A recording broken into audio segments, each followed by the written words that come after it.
Hi friends, இன்னைக்கான video என்னன்னா நம்ம மொபைலில் எடுத்த ஒரு ஃபோட்டோ ஒரு ஜெராக்ஸ் எடுத்துட்டு அந்த ஜெராக்ஸில் உள்ள ஃபோட்டோவை எப்படி ஒரு வுட்டுக்கு ட்ரான்ஸ்ஃபர் பண்ணுறது அப்படிங்கிறத பற்றி தான் பார்க்க போகிறோம். வாங்க வீடியோக்குள்ள போகலாம்.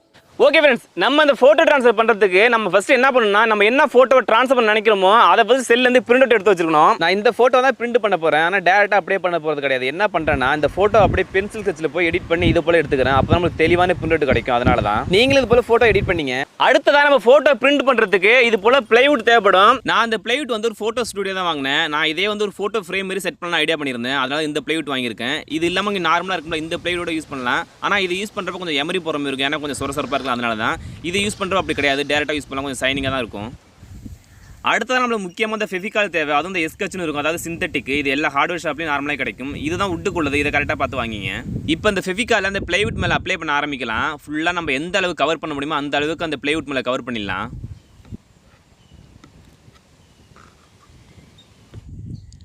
அப்படியே கையை வச்சு அந்த வுட்டு ஃபுல்லாக ஒரே ஈவனாக அப்படியே தேய்ச்சி விட்டுலாம். மேக்ஸிமம் ஒரே ஈவனாக அந்த ஃபெவிகால் அப்ளை பண்ணணும். ஒரு இடத்துல அதிகமாகவும் ஒரு இடத்துல கம்மியாக அப்ளை பண்ணக்கூடாது. அப்படி பண்ணால் நம்மளுக்கு கரெக்டான பிரிண்ட் கிடைக்காது. அதனால கொஞ்சம் அதை மட்டும் கரெக்டாக பார்த்துங்க. அவ்வளோதான், நம்ம ஃபெவிகாலை வுட்டு ஃபுல்லாக அப்ளை பண்ணியாச்சு. கடைசியாக ஃபைனல் டச்சாக எங்கெங்கே அதிகமாக இருக்கும் ஃபுல்லாக வலிச்சு எடுத்துடலாம். பாருங்கள், ஒரே ஈவனாக இதே போல் அப்ளை பண்ணிங்க.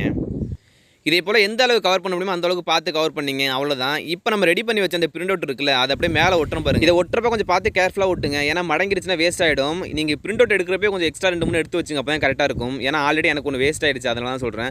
பாருங்கள், இந்த அளவுக்கு ஒட்டிட்டு கையை வச்சு நல்லா அப்படியே சமப்படுத்திடலாம்.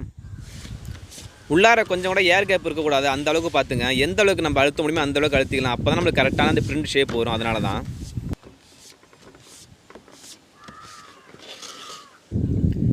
அவ்வளோதான். நம்ம ஃபெவிகால் மேலே அந்த பிரிண்ட் அவுட்டை சூப்பராக ஒட்டியாச்சு. இது அப்படியே இருக்கட்டும், ஒரு 3 மணி நேரம் காயிட்டும், அதுக்கப்புறம் எடுத்து பார்க்கலாம். ஓகே ஃப்ரெண்ட்ஸ், இப்போ நம்ம ஒட்டின அந்த பிரிண்ட் அவுட் செம்மையாக காஞ்சி வந்திருக்கு. கொஞ்சம் கூட அந்த கம் இல்லவே இல்லை. நான் நைட்டு ஃபுல்லாக வச்சிருந்தேன். அந்த பேப்பர் பார்த்தீங்கன்னா அந்த பிளைவுட்டோட அப்படியே சேர்ந்து ஒட்டிருச்சு.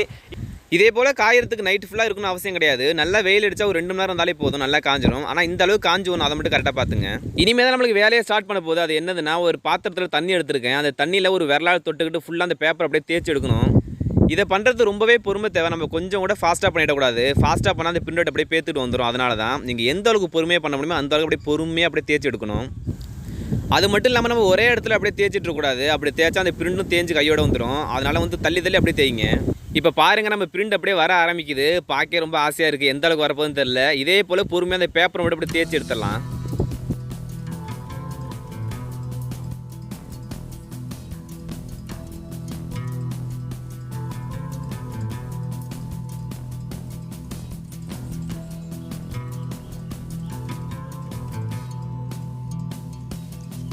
இதே போல் கொஞ்சமாக தேய்ச்சி எடுக்க நம்ம பிரிண்ட் அப்படியே சூப்பராக தெரியும். ரொம்ப ஆசையாக இருக்கும். ஆனால் ஆர்வத்தில் ரொம்ப வேகமாக போட்டு தேய்ச்சிடாதீங்க, பிரிண்ட்டும் சேர்ந்து வந்துடும். கொஞ்சம் கேர்ஃபுல்லாக தேய்ங்க.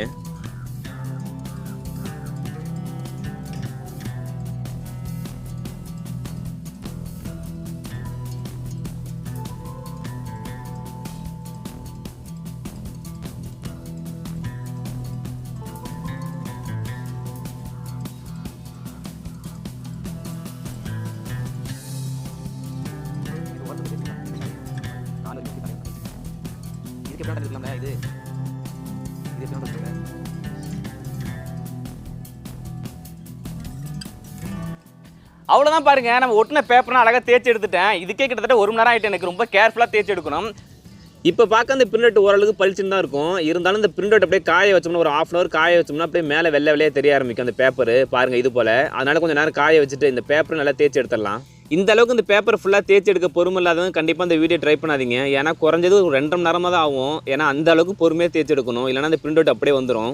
இருந்தாலும் நம்ம தேய்ச்சி எடுக்க அந்த பிரிண்ட் அவுட் தெரிய ஆரம்பிக்கும் இல்லையா, அதை பார்க்குறது ரொம்ப ஆர்வமாக இருக்கும். நம்ம லோவாக ஃபீல் பண்ணாலும் அப்படியே பூஸ்டப் ஆகிடும் தேய்ச்சி எடுக்கிறதுக்கு. அப்படியே பொறுமையாக தேய்ச்சி எடுக்கணும். இப்போ பாருங்கள், நம்ம எந்த அளவுக்கு தேய்ச்சி எடுக்க முடியுமோ அந்த அளவுக்கு இந்த பேப்பர்னா ஃபுல்லாக தேய்ச்சி எடுத்தாச்சு. இருந்தாலும் வெள்ளையாக அந்த கம்மு தான் தெரியும். இப்போ என்ன பண்ணேன்னா, தேங்காய் எடுத்து வச்சுருக்கேன். இப்போ இந்த தேங்காய் அப்படியே அந்த பிரிண்ட் அவுட் மேலே அப்படியே அப்ளை பண்ணலாம். எதுக்காக பண்ணுறலாம், அப்போ தான் நம்மளுக்கு வந்திருக்க அந்த ஃபோட்டோ பிரிண்ட் வந்து நல்லா பளிச்சுன்னு ஆகும். அதனால தான்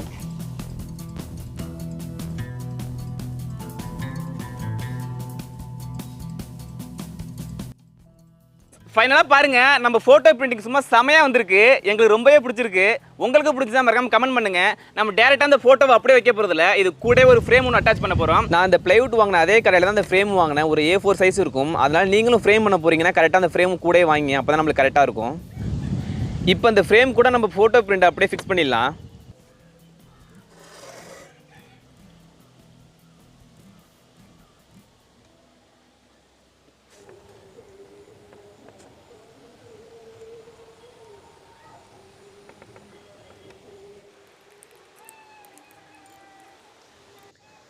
அடுத்ததாக இது போல் ஃபோட்டோ மாட்டுற கிளிப் ஒன்று, இது எல்லா ஹார்ட்வேர் ஷாப்லையும் கிடைக்கும். இதோட ப்ரைஸ் பார்த்தீங்கன்னா ஒரு 7 ரூபா தான் வரும். நம்ம ஃபோட்டோ ஸ்டாண்டில் அப்படியே வைக்கணும்னு வச்சுக்கலாம். அப்படி இல்லை செவுத்தில் மாட்டணும் அப்படின்னா இந்த மாதிரி கிளிப்பு தேவைப்படும். இதை என்ன பண்ணேன்னா ஃபெவிகால் வச்சு அப்படி ஒட்டிக்கிறேன்.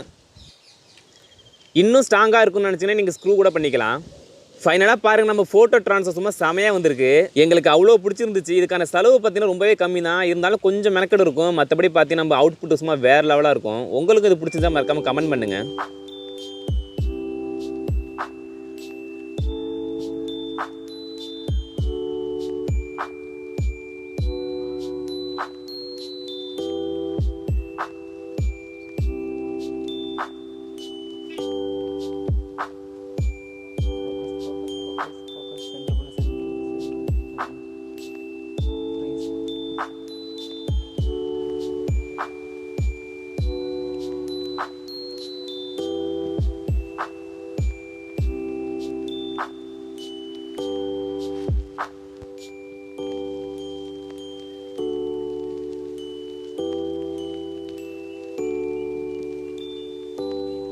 ஓகே ஃப்ரெண்ட்ஸ், நம்மளோட ஃபோட்டோ ஃப்ரேம் வந்துட்டு பாருங்கள், பார்க்குறதுக்கு உண்மையிலே வேறு லெவலாக இருக்குங்க. என்ன சொல்கிறது அப்படின்னு தெரியல, எந்த குறையுமே வந்துட்டு சொல்ல முடியாது. அவ்வளோ சூப்பராக இருக்குது. நம்மளா பண்ணினதா அப்படின்னு வந்துட்டு ஆச்சரியப்பட வேண்டியதாக இருக்குது. அவ்வளோ சூப்பராக இருக்குது. ஆமாம் ஃப்ரெண்ட்ஸ், எங்களுக்கு ரொம்பவே பிடிச்சிருக்கு. இதுக்கு ரொம்ப செலவும் கிடையாது. ஜஸ்ட் அந்த உட் அந்த ஃபெவிகால் இருந்தால் போதும், நம்ம சூப்பராக செஞ்சிடலாம். அது மட்டும் இல்லாமல் நீங்களே இதை பார்த்து ட்ரை பண்ணுங்கள். இதில் எதுவும் டவுட் இருந்தால் கண்டிப்பாக மறக்காமல் கமெண்ட் பண்ணுங்கள். நாங்கள் அதுக்கு ரிப்ளை பண்ணுறோம். மீன் மட்டும் ஒரு சூப்பரான வீடியோவில் நாங்கள் வந்துட்டு உங்களை பார்க்குறோம். அதுவரை உங்களிடம் வந்து விடைபெறுவது முத்து மற்றும் கலை.